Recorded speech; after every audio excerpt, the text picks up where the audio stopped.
This video looks at a number of episodes of Star Trek, the original series or generation, to identify historical references which can be used to determine the original history of the Star Trek universe. Special thanks to the transcripts which can be found on the Chakotay site.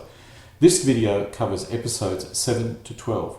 The episode order is the production order. In order to understand the development of the history or vision, we need to study the episodes in the order they were written. While I'm uncertain of the exact writing order, the production order is about as close as I can get, and the episodes are arranged in that order.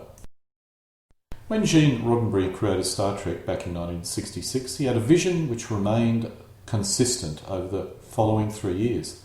The animated series and early movies retained this consistency for the most part. When the Next Generation was released in 1987, Gene's vision had changed and the past needed to change in order to be consistent with this new vision. This video series will look at the original vision of Star Trek, starting with the earlier source material. Any historical facts from later sources which contradict the early references must be assumed to be in error. Minor changes in nomenclature can be excused, however. The Naked Time is the 4th episode of Season 1. It was the 7th episode produced. There is no mention of the Earth Federation, Starfleet, shuttles or photo torpedoes in this episode. The planet Psi 2000 was once like Earth but is now disintegrating. Captain's log: our position orbiting Psi 2000, an ancient world, now a frozen wasteland, about to rip apart in its death throes. Our mission: pick up a scientific party below, observe the disintegration of the planet. Spock states to Kirk, obviously this planet is condensing more rapidly than expected. A valuable study. We may be seeing Earth's distant future. Before its sun went dark, this planet was remarkably similar to yours. We discover Vulcan men treat their Vulcan women strangely. What this means is completely unknown. Chapel states, Mr. Spock, the men from Vulcan treat their women strangely. We obtain additional information about Spock's mother. Spock states, my mother, I could never tell her I loved her. An Earth woman living on a planet where love, emotion, is bad taste. This is our first example of time travel, in this case a time travel backwards. In order to escape the collapsing planet, the Enterprise accelerates away and enters time warp, where the Enterprise regresses in time. They went back into time 3 days. Sulu states, my chronometer running backwards, sir. Kirk replies, time walk, we're going backwards in time. Helm, begin reversing power slowly. Kirk asks Spock, the time warp, what did it do to us? Spock replies, we've regressed in time 71 hours. It is now 3 days ago, Captain. We have 3 days to live over again. In conclusion, what did we learn from this episode? The main piece of information is the Enterprise discovers how to travel back into time, at least in principle and over a short distance, or short time distance. They use a different method to travel back into time the next time they attempt this, but this may be setting up a method to go back in our time for other episodes. Personally, I'm not a great fan of time travel going backwards, obviously because of all the paradoxes which are created, but nonetheless, that's science fiction for you. We discover 2 pieces of information concerning Vulcans. Spock shows that the Vulcans actually have very deep emotions, but suppress them rather than not having any emotions at all. We also discovered that Vulcan men seem to treat their women differently.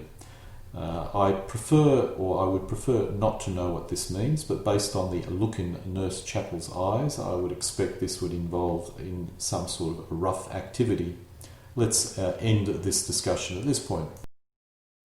Charlie X is the 2nd episode of Season 1. It was the 8th episode produced. There is no mention of the Earth Federation, Starfleet, shuttles or photo torpedoes in this episode. Antares is a cargo vessel with a crew of 20. Captain's log, stardate 1533.6, now manoeuvring to come alongside cargo vessel Antares. Its captain and first officers are beaming over to us with an unusual passenger. We discover another colony planet, in this case a planet called Colony 5, which has relatives of Charlie living on it. As Charlie is human, or was, then the relatives must be human, and this must be a human colony. The captain of the Antares, Ramat, states, "You see, we'd like to keep Charlie with us, but with the closest living relatives on Colony 5, and your vessel going that way, why?" Later in the episode, Kirk states, "It goes even further than that, Doctor. We can't take him with us to Earth Colony 5. Can you imagine what he'll do in an open, normal environment? I've talked to him. Listen, he's a boy in a man's body trying to be an adult with the adolescent in him getting in the way." We're told of another planet, Thasus. Charlie was marooned on Thasus for 14 years. Captain's log, stardate 1533.7. We have taken aboard an unusual passenger for transport to Colony Alpha 5, Charlie Evans, the sole survivor of a transport crash 14 years ago. The child, alone from age 3, has not only survived but has grown into an intelligent, healthy adolescent. The captain of the Antares, Ramat, states, "Absolutely, to think this boy spent practically his entire life alone on that planet. Everyone killed, just a few microtapes to learn from." Spock states, "Charlie's very existence proves in fact there must be some intelligent form of life on Thasus. We could not possibly, or he could not have possibly have survived alone. The ship's food concentrates would have been exhausted in a year or so. Probes of Thasus indicate a very little edible plant life." McCoy replies, "Tell me, the ship's supply of food concentrates couldn't have lasted 14 years. As we've surmised already, Thasus is inhabited by Thasians. The Thasians do not have corporeal form, which they abandoned centuries ago. This can be no later than 2064 and is probably much earlier. Uhuru states, "Sir, something off our starboard bow. The message says they're from Thasus." Thasians explain, "I have taken my form from centuries ago so that I may communicate with you. We did not realize until too late that the boy had gone, and we are saddened that his escape cost the lives of the first ship. We could not help them, but we have returned your people and your ship to you. Everything is as it was." We know that Charlie was on a transport ship which crashed on Thasus 5. The name and type is unknown. Harry Mudd used a transport ship, so it could have been similar. This is shown in the bottom left. Captain's log, stardate 1533.7. We have taken aboard an unusual passenger for transport to Colony Alpha 5. Charlie Evans, the sole survivor of a transport crash 14 years ago. The child, alone from age 3, has not only survived but has grown to intelligent, healthy adolescence. There is a mention for the first time of some form of headquarters which Kirk reports to. Earlier episodes mention Earth Base, but now we have an organisation called UESPA. It's assumed this means United Earth Space Probe Agency. I'm uncertain where this explanation of the acronym comes from, but it seems to make sense. Captain's log, stardate 1535.8. UESPA headquarters notified of the mysterious loss of science probe vessel Antares. It's also interesting, the Antares is described as a cargo ship. Now it's described as a science probe vessel. I'm assuming maybe it does both functions together. In conclusion, we've discovered that the Earth sector has a regular cargo ship route using cargo ships like the Antares, which have schedules and organised routes. The Antares is an Earth ship because the captain is human, and an Earth organisation reports its destruction. We also get another colony mentioned, Colony 5. It's logical that there are 4 other colony planets called Colony 1 to 4. It's possible these names were given because they were the first 5 colonies of Earth, or perhaps they represent a group of colonies, or there are 5 inhabitable planets in a single system and it's easier to name them from 1 to 5. There could be more than 5 colonies as well. It's possible Earth names its colonies by numbers as well as names, similar to the way military formations, or even the Enterprise is named, which has both a number and a name. Other sources also call this Alpha Colony 5, which may mean it's a colony around Alpha Centauri. Thasus is an uninhabited planet by at least human standards, which cannot support corporeal life. It must be in human-controlled space, as why would a cargo ship be passing it otherwise? There are non-corporeal life forms on the planet, which were corporeal in the past. Charlie was on a transport ship when he was marooned on Thasus. This must be different from a cargo ship, but what the difference is or are is not explained. The UESPA is mentioned, which implies there is some form of centralised headquarters organisation. It's assumed that this means United Earth Space Probe Agency, but I am certain where this quote specifically comes from. This organisation records ships being destroyed and reports this information to other ships.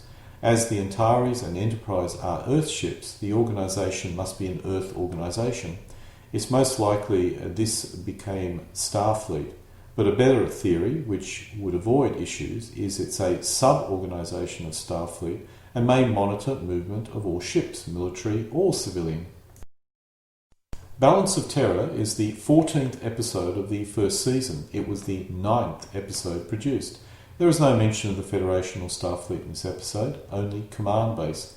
The nomenclature of the space vessel is USS Enterprise, and it is a starship. The Enterprise has warp speed capability and phases. No photon torpedoes are mentioned, although in one case the effects of a phaser is the same as a photon torpedo. The Earth outpost has deflector shields, but there is no mention of a deflector shield for the Enterprise. The Earth outpost also has shields, which were made of cast rhodium. The Romulans are introduced in this episode with this quote from the Captain's Log. Captain's Log, Stardate 1709.2. Patrolling outpost guarding the neutral zone between planets Romulus and Remus and the rest of the galaxy. Received emergency call from Outpost 4. The USS Enterprise is moving to investigate and assist. While the capital planet of the Romulan star empire is Romulus, this map shows a second planet called Romui. Kirk named a second planet as Remus. The theory is that Romui system has had a second name, which could be Remus. Another theory is both are separate planets or systems. Based on the map, we can assume they are systems and not just planets orbiting a single star. There are many other smaller systems in the Romulan star empire, but no mention is made of these and they have no name.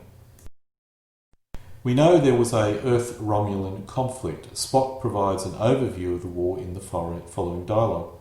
Referring to the maps on your screen, you will note beyond the moving position of our vessel a line of Earth outpost stations. Constructed on asteroids, they monitor the neutral zone established by treaty after the Earth-Romulan conflict a century ago. As you may recall from your histories, this conflict was fought, by our standards today, with primitive atomic weapons and in primitive space vessels, which allowed no quarter, no captives. Nor was there even ship-to-ship visual communication. Therefore, no human, Romulan or ally has ever seen each other. Earth believed the Romulans to be a warlike, cruel, treacherous, and only the Romulans know what they think of Earth. The treaty, set by subspace radio, established this neutral zone, entry into which by either side would constitute an act of war. The treaty has been unbroken since that time. There is no mention of the Federation. It was Earth against Romulans. Allies are mentioned. The conflict was a draw of some description. Perhaps both sides were exhausted or saw no point in continuing the conflict. The other interesting point, of course, is there's no visual communication at this point, or I assume before. We see a Romulan ship. Romulan ships from the past war are described as following. They're painted like a giant bird of prey. We are informed about an invisibility capability for the Romulan ships, or cloaking, by Spock. Invisibility is theoretically possible, Captain, with selective bending of light, but the power cost is enormous.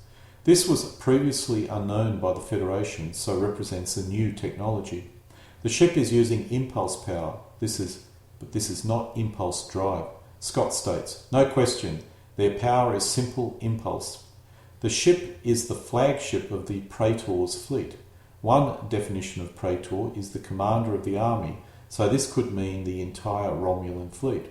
One of the Romulans, called Decius, states, "We are beaten. Can it be true? The Praetor's finest and proudest flagship beaten." During the Earth-Romulan War, no one from the Earth side ever saw a Romulan. Spock also mentions there were allies involved in the war, but how many or on whose side is completely unknown. Spock states, "Nor was there ever ship-to-ship visual communication, therefore no human, Romulan or ally has ever seen the other. Because of an error on the Romulan side, the Enterprise gets a view of a Romulan, which looks like a Vulcan. Spock indicates the Romulans may be an offshoot of the Vulcans. And if Romulans are an offshoot of my Vulcan blood, then I think this likely, then attack becomes even more imperative. The Vulcans have a very strong Roman feel to them. One sub-commander is called Decius, and he sends a message to the Praetor. Both are Latin words." Spock provides some historical background of Earth's and Vulcan's aggressive colonizing period. Vulcan, like Earth, had its aggressive colonizing period, savage even by Earth's standards, and if Romulans retain this martial philosophy, then weakness is something we dare not show. This could be referring to Earth prior to spaceflight or after spaceflight. We also know the Vulcans had an aggressive colonizing period. As there seems to be few Vulcan colonies, I assume this occurred before spaceflight, but this is left hanging. In summary, the information we've learned from this episode, while there is no mention of the Federation Starfleet deflector shields or photon torpedoes, this could be an omission, and they definitely do exist. The Romulans' main planets are Romulus and Remus, and Romi being a third planet or another name for Remus. These could also represent separate systems, and Romi must be a separate system based on the star map. The Romulans have a star empire, so there must be more planets or systems in the empire. The star map shows many more systems, which are unnamed. The Romulans look like Vulcans, so are related in some manner. Spock states they are an offshoot, I expect because he knows Vulcan history to its formation, so the Vulcans could not be offshoots of the Romulans. There is a neutral zone between the Romulan star empire and Earth's territory. The star map shows 7 outposts guarding the neutral zone. There are probably many more. There was a war between Earth and the Romulans a century ago. The estimate is the war occurred around 2150. While there may have been a federation at the time, the mention of a war between Earth Romulans and the inclusion of allies strongly implies there was no federation. Based on this, the federation was formed possibly around 2161. The 5-year mission spans 2264 to 2269. The Romulans possess only impulse power, while the Enterprise has superior technology, warp drive. It's unknown what the link between impulse power and impulse drive is, but there may be a relationship. We know that the Enterprise warp drive is faster than the Romulans' drive, which we can presume is an impulse drive. It's estimated Zephyrin Cochrane invents warp drive around 2061. This is before the Earth-Romulan War, so Earth must have had warp drive during the conflict, with the Romulans possibly using a type of impulse drive which allowed for faster-than-light travel. Impulse drive is supposed to be sublight, or at least that's what we generally accept, but the Romulan ship had travelled at least 4 light years, assuming the grid shows 1 light year increments, which is about the smallest you could have, considering the other systems shown. As a result, the Romulan impulse power must allow for faster-than-light speed travel. This may have been less effective than warp drive, so Earth only used a type of Earth only uses impulse drive for sublight travel. It's also possible impulse power has nothing to do with impulse drive, and it's an inferior version of dilithium-based power. I suspect this is the actual situation. The conclusion is the Enterprise has a superior power system and a superior faster-than-light drive. The Romulan advantage is its cloaking technology and superior weapons. It should be also noted that the Federation, or Earth, used impulse drive to travel hundreds of light years, so it's highly likely that an impulse drive is FTL capable. What Are Little Girls Made Of is the 7th episode of the first season. It was the 10th episode produced. There is no mention of the Earth Federation, Starfleet, shuttles or photon torpedoes in this episode. The Enterprise is called a starship. We are shown another ancient or fallen civilization, this time on the planet Orion. In this case, the civilization had superior medical technology. The year is a guess, but it's probably after the civilization on M113 collapsed and before Landru created his static society. I could be totally wrong, but until I find some other evidence, this is a good working hypothesis, which puts it around about 4000 BC that the civilization collapsed. Spock states, now Dr. Corby, often called the Pasteur of archaeological medicine, his translations of medical records from the Orion ruins revolutionised our immunisation techniques. We discover another planet. The Enterprise is at Exo 3. This is a dying planet which once contained an ancient technological civilization. Due to the cooling surface, the inhabitants go underground, and now only their underground facilities remain.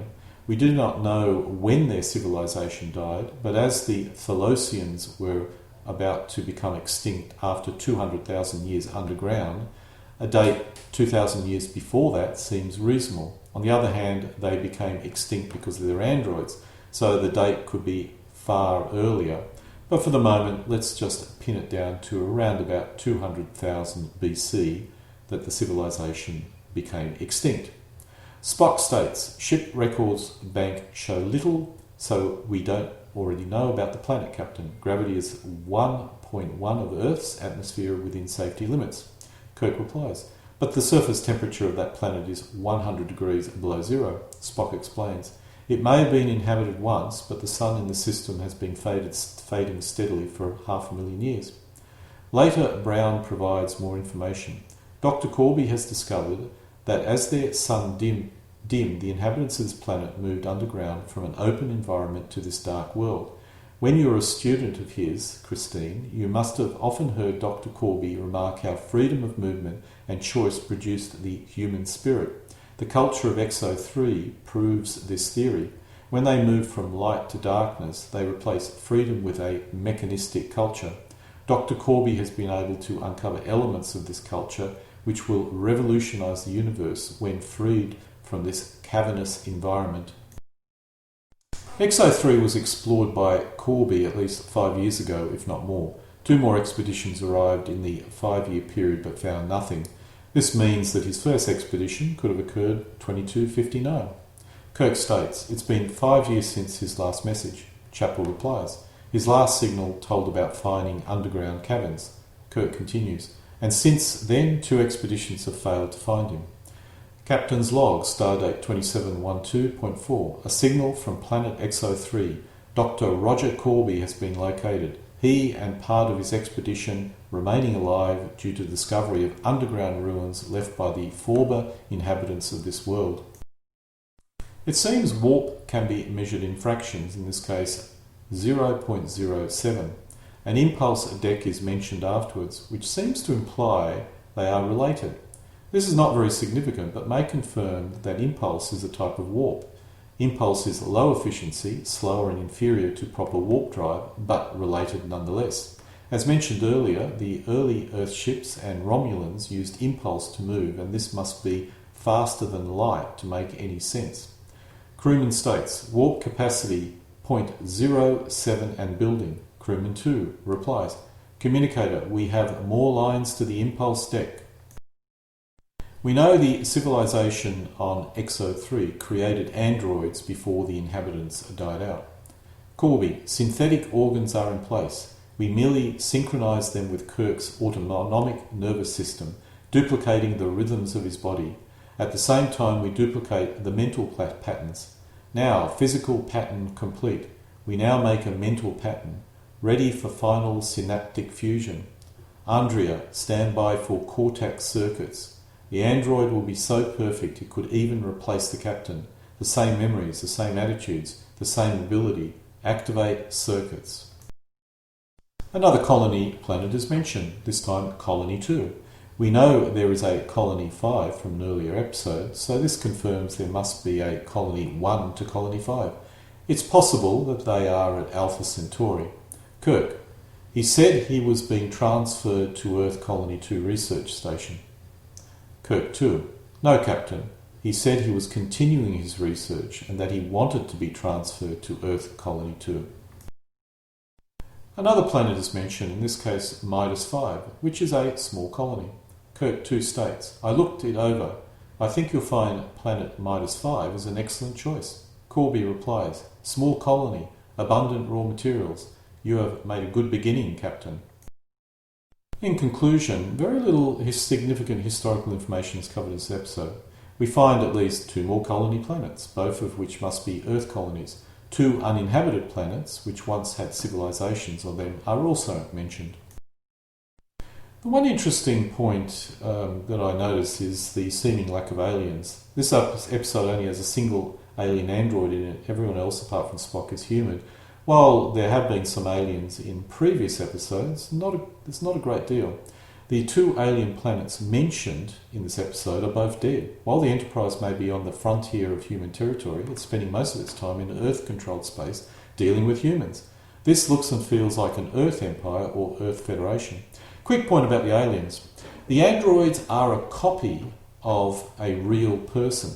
So the alien android we see must be the way the actual aliens look like. Now what I find interesting is, where did Andrea come from? Because she's clearly not an alien. Possibly from the imagination of Corby, or possibly one of the crew that Corby has, although I don't think the latter is accurate. Anyway, just a slight little continuity issue that I find interesting. Nonetheless, I find her presence very appealing in this episode, so I'm glad she's there. Dagger of the Mind is the 9th episode of the first season. It was the 11th episode produced. There is no mention of the Earth Federation, Starfleet shuttles or photon torpedoes in this episode. The Enterprise is called USS Enterprise. We discover that teleportation can be stopped by using a security force field. Berkeley states, their security force field, sir. Kirk replies, request opening in your force field for beaming down of cargo. A woman replies from the planet, Enterprise affirmative, our security cover is now open. We discovered the Earth Federation has crime and penal colonies. In this case, the penal colony occupies a whole planet and appears to be otherwise uninhabitable. Kurth states, USS Enterprise to Tantalus Colony. Captain's log, stardate 2715.1. Exchange cargo with penal colony on Tantalus 5. I've departed without going ashore. We discover in this episode the Vulcans have the ability to probe another Vulcan, and it appears also human minds. Spock states, Enterprise log, First Officer Spock, acting captain. I must now use an ancient Vulcan technique to probe into Van Gelder's tortured mind. I've never used it on a human, Doctor. It's hidden personal thing to the Vulcan people, part of our private lives. We discover that Vulcan does not have any violent crime. Spock indicates the Vulcans does not have any violent crime because everyone suppresses or has no emotion. As a result, there are no Vulcan prisons. Spock states, interesting, your Earth people glorified organised violence for 40 centuries, but you imprisoned those who employ it privately. McCoy replies, and of course your people found an answer? Spock states, we disposed of emotion, Doctor. Where there is no emotion, there is no motive for violence. Not quite sure if that's accurate, but anyway, it's an interesting comment. We get a new term for warp drive. The term warp factor 1 is used. Kirk states, take us out of orbit, Mr. Spock. Ahead, warp factor 1. Spock replies, acknowledged, Captain, warp factor 1. In conclusion, we know the world of Star Trek contains criminals and penal colonies. However, we never discover what crimes the inmates have committed, although based on Spock's comments, they are most likely a violent crime. We only see 2 inmates. One inmate, Leith, is an assistant, and another inmate is being treated. We discover Vulcan has no violent crime due to the control of emotion, thus no need for prisons. The key takeaway is Vulcan has no prisons, but I am certain crime and violence is possible even if emotion was controlled. So there may be an alternative to prison. On the other hand, perhaps a logical mind would assume that violence where you can be caught makes no sense. So any violent crime is done in a manner which means it can never be discovered. But then, with a mind probe, no secrets are possible, so we have to assume Vulcan has no prison and no violent crime. I wonder if there are police. This is the first use of the Vulcan mind meld or probe. We discover Spock has never used it on a human before, and it's very private. Miri is the 8th episode of the first season. It was the 12th episode produced. There is no mention of the Earth Federation, Starfleet, shuttles or photon torpedoes in this episode. The Enterprise is often called the ship. The Enterprise finds a planet which is a duplicate of Earth, specifically 1960 Earth. To be clear, the technology on the planet is 1960 era, which was when the civilization collapsed. The planet is beyond the area explored by normal Earth vessels.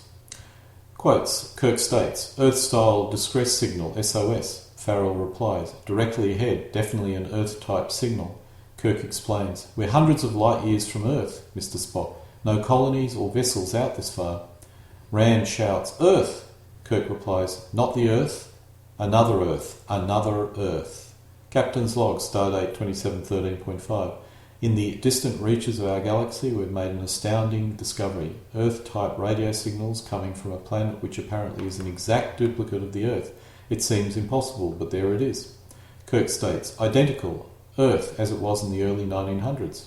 Spock replies, more the mid-1900s, I would say. Captain, approximately 1960. We know that civilization on this planet, or Earth 2, collapsed 300 years prior, which makes it 2260 if compared with our Earth. This is not important, but makes the planet more of an identical copy of our Earth. Spock states, readings indicate the natural deterioration has been taking place on this planet for at least several centuries. It's illogical. It does not follow. All the adults on this planet died 300 years ago, but there are children in the street. We discover the other Earth attempted to develop a virus which would extend human life, but it went wrong. This disease, which was meant to extend life, does not affect Spock. McCoy states, that creature which attacked us was certainly no child. Perhaps it died of the disease the girl's talking about. Captain's log, stardate 2713.6. The building Miri led us to also houses an automatic transmission station, which sent out the signal that drew us to this planet. We also discovered something else, that the blue blotches, characteristic of the unknown disease, has appeared on each of us, with the exception of Mr. Spock. There was a well-equipped laboratory in this building. Dr. McCoy took tissue samples of each of us in an attempt to isolate the organism responsible. Spock states, our guess was correct. They contract the disease as they enter puberty and their metabolism changes. The notes would indicate it doesn't become acute for a month or so. I estimate she has perhaps 5 or 6 weeks left. Kirk replies, and you? The disease doesn't seem to be interested in you. McCoy explains, more or less the idea was to create a new series of diseases. A chain reaction of viruses meant essentially to extend the life of the human cells immeasurably. The disease, Captain, the one they created 300 years ago. We know the inhabitants of the planet are humanoid, which means the planet is a very close copy of the original Earth in all its details. Spock states, definitely humanoid in spite of the distortion. Kirk mentions a Space Central, which sounds like a version of Starfleet. Kirk states, just children, 300 years old and more. I've already contacted Space Central. They'll send teachers, advisors.